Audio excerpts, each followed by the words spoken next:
2026 में crunchy role ने Hindi dub में वो एनिमीज रिलीज किए जो शायद कभी किसी ने नहीं सोचा था और जो नंबर 1 पर है। फैंस को उसका बहुत ही ज्यादा बेसब्री से इंतजार रहा है। दोस्तों, मैं हूं असद और आप देख रहे हैं explainer Asad YT. 2026 anime fans के लिए बहुत ही ज्यादा गोल्डन ईयर रहा है।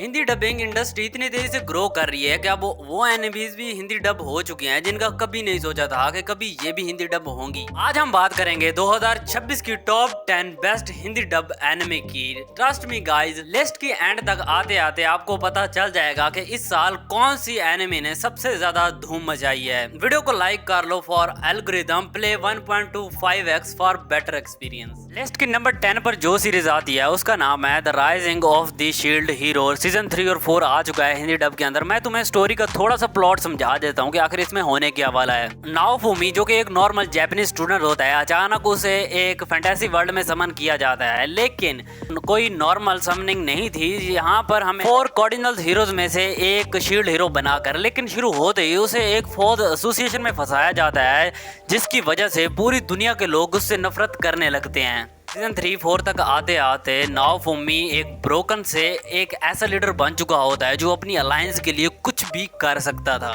ये सीजन नए एनिमीज, नए किंगडम्स और नाओफुमी के ट्रस्ट इश्यूज को डीपली एनालाइज करवाते हैं, तो ये एनिमी तुम्हें जरूर देखनी चाहिए, काफी जबरदस्त है।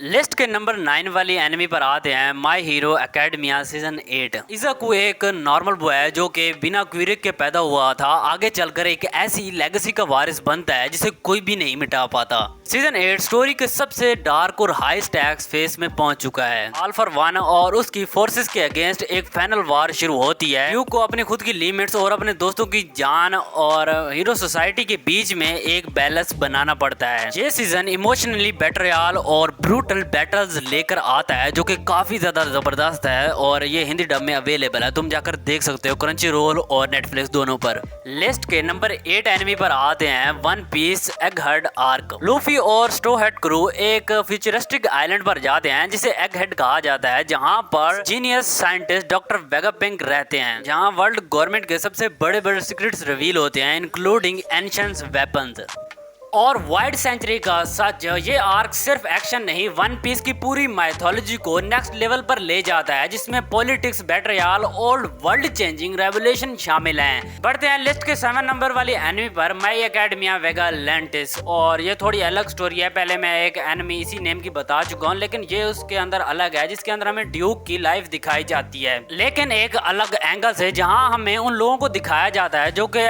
शैडोज में रहकर लोगों को बचाते हैं। कोई चाहिए एक नॉर्मल स्टूडेंट होता है जो कि अपनी बोरिंग लाइफ से निकलकर एक अनलाइसेंस्ड हीरो बन जाता है। आगे चलकर उसे एक मिस्टीरियस ट्रेजेडी के अराउंड कॉन्स्पिरेसी में फंसा लिया जाता है। ये सीरीज हमें बताती है कि सिर्फ पावर्स होना भी काफी नहीं है, यहाँ पर तुम्हारे अपने चॉइसेस भी मैटर करती हैं और ये सीरीज बहुत ही जबरदस्त है। हिंदी डब अवेलेबल है तो तुम लोग एक बार जरूर इसे देखना।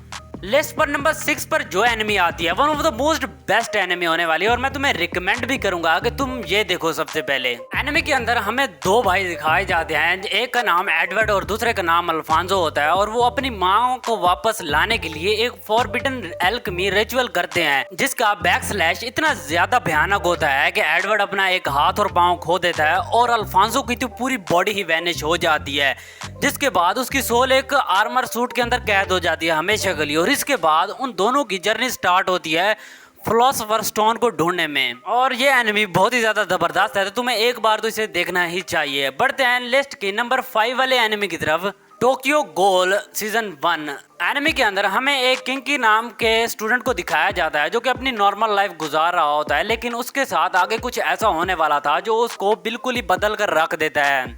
हमें दिखाया जाता है कि किंकी का एक एक्सीडेंट होता है जिसके बाद वो आधा गोल और आधा इंसान बन जाता है और उसे दोनों दुनिया के अंदर सरवाइव करना है, और जो गोल होते हैं वो इंसानों को खाते हैं। क्या किंकी सरवाइव कर पाएगा या फिर नहीं, तो ये तुम्हें एनिमी देखने के बाद ही पता चलेगा, और ये एनिमी भी काफी अच्छी है। इसकी 4 नंबर पर जो एनिमी आती है वो कोई एनिमी नहीं है, वो एक मूवी है चेनसॉ मैन रिज आर्क, जो कि बहुत ज्यादा जबरदस्त मूवी है, तुम्हें एक बार तो देखनी ही चाहिए। मैं तुम्हें थोड़ा सा इसका प्लॉट भी डिस्क्राइब कर देता हूँ कि आखिर इसमें होने क्या वाला है। डेंजी एक गरीब लड़का होता है जो अपनी चेनसॉ के साथ आगे चलकर मर्ज होता है और आगे वो अपनी लाइफ एक नॉर्मल हंटर की तरह गुजारता है, लेकिन एक दिन उसे एक लड़की मिलती है लेकिन कहा जाता है ना कि जो हमेशा दिखता है वो सच कभी नहीं होता। उस लड़की ने आगे चलकर उसे धोखा दिया, जो कि बहुत ही गलत बात है। उसकी फीलिंग्स के साथ खेला, जिसके बाद जब डेंजी दोबारा आया तो इतना ज्यादा ब्रूटल और बहुत ही ज्यादा भयानक बन चुका था। ये स्टोरी इंटेंस क्लाइमेक्स और इमोशनली काफी ज्यादा अटैच करवा देती है, जिसके अंदर हमें डेंजी को दिखाया जाता है जिसका दिल टूट जाता है और वो अब आगे से किसी पर भरोसा नहीं करता, जिसकी वजह से वो एक बेरहम हंटर बनता है। तुम्हें एक बार जरूर देखनी चाहिए ये सीरीज अगर तुमने थोड़ा बहुत किया है तो। लिस्ट के 3 नंबर पर जो एनिमे आती है उसका नाम है ओशाई नोको सीजन 1 और 2, जिसका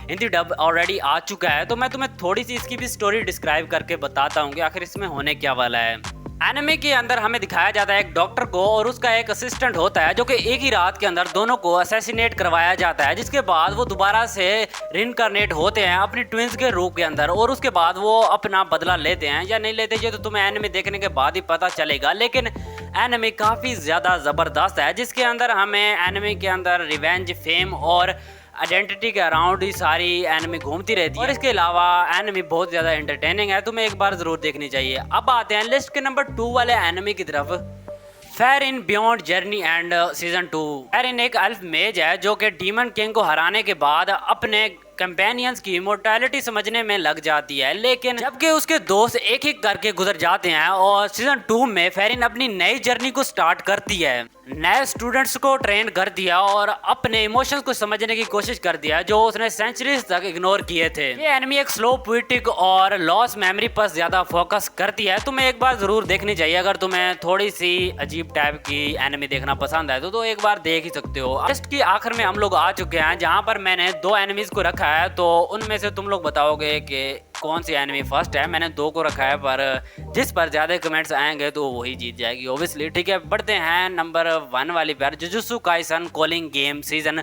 2। दूसरे नंबर पर है demon slayer infinity castle. Cooling game arc में बहुत ही ज़्यादा डेडली टूर्नामेंट है, जिसके अंदर कार्ड स्पिरिट्स वेसल्स में बहकर ह्यूमंस को इस तरह से ऑब्सेस्ड कर दिया है कि वो फाइट करें। और इस आर्क में सुकुना भी शामिल होता है, जिसके अंदर हमें उसकी फुल पावर्स दिखाई जाती हैं। करैक्टर डेथ और इमोशनल ट्विस्ट इसको हिस्ट्री का सबसे इंटेंस फेस में ले आते हैं। अब आते हैं डीमन स्लेयर की तरफ। कैमोडो और डीमन स्लेयर क्रॉप्स आखिरकार मुजिन के कासल तक पहुंच जाते हैं, जहां पर उन्हें एक शेप शिफ्टिंग डायमेंशन जहां पर मूज डीमन उनका वेट कर रहे होते हैं। ये एक फाइनल वार है जिसके अंदर हमें कैरेक्टर्स की बैक स्टोरी और उनकी ग्रोथ क्लाइमेक्स दिखाई जाती है और ये movie one of the most best movie रही है एनिमे के अंदर, तो तुम्हें एक बार जरूर देखनी चाहिए। और अब इसी के साथ ये लिस्ट यहीं पर खत्म होती है। अब तुम लोग बताओगे कि तुम्हें कौन सी इनमें से बेस्ट लगी है और तुम कौन सी देखने वाले हो एनिमे, नीचे कमेंट सेक्शन के अंदर ज़रूर बताना।